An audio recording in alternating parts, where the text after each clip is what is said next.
ఇంద్రవెల్లి సభకు అయిన ఖర్చు ఎంత, నిత్యం ఢిల్లీ వెళ్ళడానికి స్పెషల్ ఫ్లైట్ చార్టెడ్ ఫ్లైట్లు వేసుకొని వెళ్తున్నారు, ఇదంతా ప్రభుత్వ ఖర్చుతో వెళ్తున్నారు కదా అని యూటర్న్ ముఖ్యమంత్రిగా రేవంత్ రెడ్డి మారాడు అని చెప్పి చాలా అభ్యంతరకరమైనటువంటి కామెంట్స్ చేసింది. అమ్మ తల్లి, నేను ఒక్కటే అడుగుతా ఉన్నా, భద్రాద్రి శ్రీరాముడికి పట్టు వస్త్రాలు పట్టుకొని పోయిండు మీ అన్న కొడుకు. ఆయన ఏ హోదాలో పోయిండో దానికి ఒక్కదానికి ఆన్సర్ చెప్తే వీటన్నిటికీ కూడా ఆన్సర్ దొరుకుతుంది అనేది నేను తెలియజేస్తా ఉన్నాను. ప్రభుత్వ నిధుల దుర్వినియోగం గురించి మాట్లాడే నైతిక హక్కు మీకు అస్సలు లేదని చెప్తా ఉన్నాను. ఈరోజు 100 కోట్లు 200 కోట్లు పెట్టి మీ సొంత ఫ్లైట్ కొనుక్కునే స్థాయికి మీరు ఎట్లా ఎదిగారు అని అడుగుతా ఉన్నాను.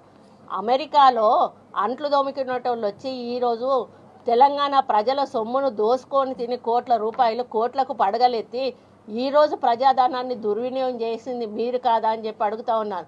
ఈరోజు లిక్కర్ స్కామ్లో ఇరుక్కొని లిక్కర్ రాణిగా పేరొంది ఈరోజు బీజేపీ కాళ్ళ మీద పడి మిమ్మల్ని అరెస్ట్ చేయకుండా ఈరోజు మీరు ఇది ఇంటర్నల్గా అండర్స్టాండింగ్తో పోయి ఈరోజు బయట పడ్డది మీరు కాదా అని చెప్పి అడుగుతా ఉన్నాను. కాబట్టి కాంగ్రెస్ పార్టీని ఈరోజు ప్రజలు విశ్వసించారు, మిమ్మల్ని బీజేపీ పార్టీని నమ్మలేదు కాబట్టే మీరు చేసే మోసాలు గుర్తించారు, కాబట్టే మీరు చేస్తున్న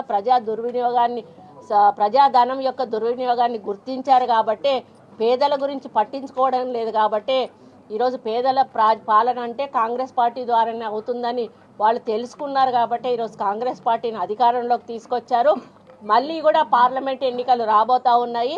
నేను ఈ వేదిక మీద నుంచి కవిత గారిని చెప్తా ఉన్నాను, అమ్మ నిలబడు, మళ్ళీ నిజామాబాద్ నుంచి నిలబడతావా, ఒకవేళ ఆడ ఓడిపోయినా అని చెప్పి భయపడి ఇంకో దగ్గర నుంచి నిలబడతావా, ఎక్కడి నుంచి నిలబడతావో నిలబడతారు. ఈసారి నిన్ను కూడా ఖచ్చితంగా మళ్ళీ ఈ తెలంగాణ ప్రజలు ఓడగొడతారు.